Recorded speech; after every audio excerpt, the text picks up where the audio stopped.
भारत के गेहूं को सड़ा बताकर ठुकराने वाला तुर्की अब यूक्रेन से भारी छूट पर गेहूं खरीदने की कोशिश में है। तुर्की के वरिष्ठ अधिकारियों ने बताया कि तुर्की, यूक्रेन और रूस के बीच एक समझौता होना है, जिसके तहत तुर्की ने यूक्रेन के गेहूं पर 25% छूट की मांग की है। गेहूं की इस खेप को यूक्रेन के ओडेसा बंदरगाह से इस्तांबुल पहुंचाया जाएगा। तुर्की के कृषि मंत्री वाहिद किरिस्की ने पत्रकारों को बताया कि अगर यह समझौता होता है तो यूक्रेन हमें गेहूं पर 25% छूट देने को सहमत हो गया है।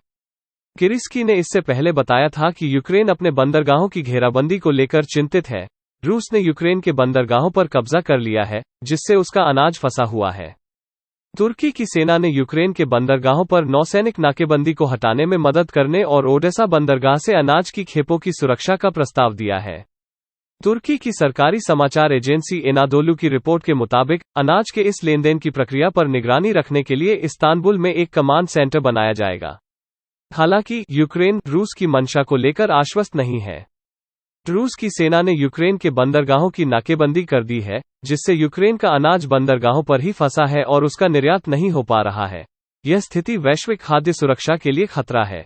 इसकी आशंका संयुक्त राष्ट्र भी जता चुका है।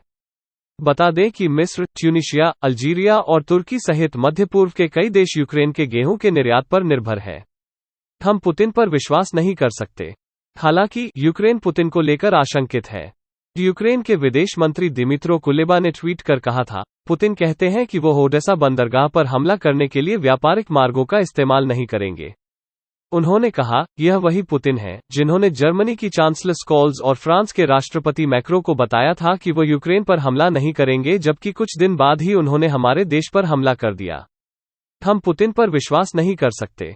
उनकी बातें खोखली हैं। तुर्की विशेषज्ञों का मानना है कि अगर यूक्रेन के गेहूं को लेकर समझौता नहीं भी होता है तो भी इससे तुर्की को कोई मुसीबत नहीं होगी। नेशनल ग्रेन काउंसिल के प्रमुख ओजकान तास्पिनार ने बताया कि तुर्की को गेहूं की 2 करोड़ टन खेप मिलने की उम्मीद है। रूस यूक्रेन युद्ध के 100 दिन पूरे होने के मौके पर प्रेस कॉन्फ्रेंस के दौरान तुर्की में यूक्रेन के राजदूत ने रूस पर यूक्रेन का अनाज चोरी कर उसे विदेश भेजने का आरोप लगाया था। वासिल बोडनो ने कहा था, रूस बेशर्मी से यूक्रेन का अनाज चुरा रहा है और इसे बाहर बेच रहा है। इस अनाज को तुर्की सहित विदेशों में भेजा जा रहा है। उन्होंने कहा, हमने तुर्की से हमारी मदद करने की अपील की थी।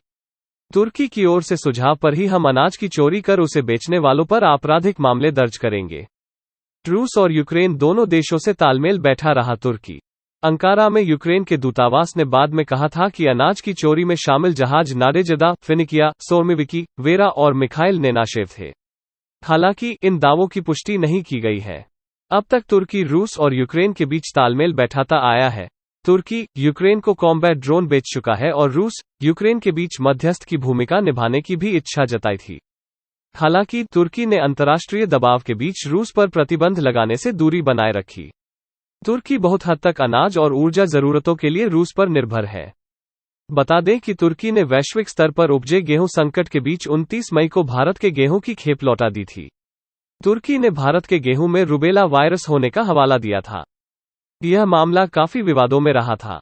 बाद में भारत के गेहूं की इस खेप को मिस्र भेजने की रिपोर्ट सामने आई थी।